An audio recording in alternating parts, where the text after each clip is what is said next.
tawny frogmouth, right? So he's tawny in coloration, right? He's not purple. And then he's got a massive beak like a frog. So I'm going to, let's get back on this side. Get his mouth open. There we go. So you see, did you see how big his mouth gets? Or his beak? Right? Where are they from? Sure, I'll get to that in just a moment. So, Sorry. no, it's okay. So his beak is the reason why he's called a frog mouth, because it is so massive, like a frog. It's not because he eats frogs, it's just because of the size. Now, did you see how yellow it is inside? Right? So his main source of food is going to be bugs.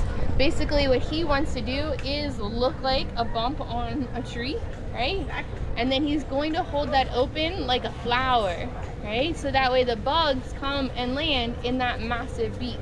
He's got these sensory feathers, right, that are all around his beak to let him know if things are flying by for him to reach out and grab it and eat them. Okay? I have a parrot at home, and it's just wild to me that they have feathers on their beak. Yeah. Mine definitely does not. So she asked, where are they from? They're from the only country that is a continent. Do you guys know what that is? Boom, right? So I think it explains why they look so unique. All the animals there are very specific. So now these guys are related to nightjars and whippoorwills that we have here in the States. So if you ever look them up, you'll notice that they have very similar face structure, right? So if you see them, you can see that they are cousins, and that they're not related to actually any bird of prey at all. I'm gonna see if I can get his little mouth open for being such a good boy. Huh? What's it eat? Bugs. Mealworms? Yeah, so these guys are gonna mainly just sit still and wait for the bugs to come to them. Think about us, right? You get your pizza delivered or you go get it. Delivery, right? That's why DoorDash, Uber Eats are so popular, is because we're energy efficient. We want it to come to us, right? So it's the same thing with this guy. This guy is going to want his food to come right to him. Now, he does have the ability to go get his own food, right? Same. But it's more energy efficient for him to have the food to come to him. Now, he does have some similarities to owls in that he can turn his head pretty far around. Oh, it was like slow movement. Right? So they can turn their heads about 260 degrees. Owls are at 270, so they have a slight turning advantage.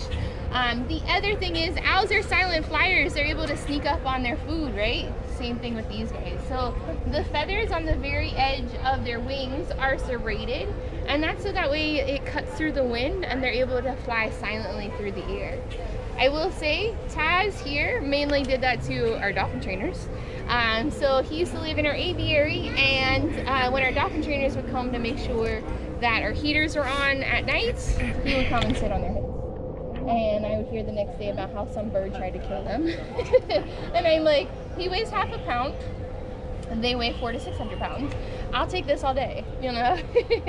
So yeah, Taz is quite a legend amongst the park because he's very friendly, comes out to these things. He's part of a species survival program. He looks like he's tired of everybody's crap. He just has a resting bird face. A resting bird face. The species survival program, it doesn't matter the species.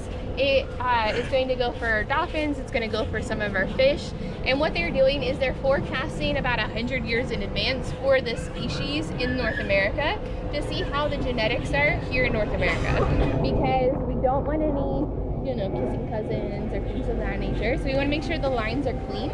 The other thing is, in case we mess something up in the wild, right, in case their populations are depleted to a point that there's no more, we have a steady stock on hand that we can help replenish the ones out there, right? Think about, have you guys ever seen the movie Rio, the cartoon?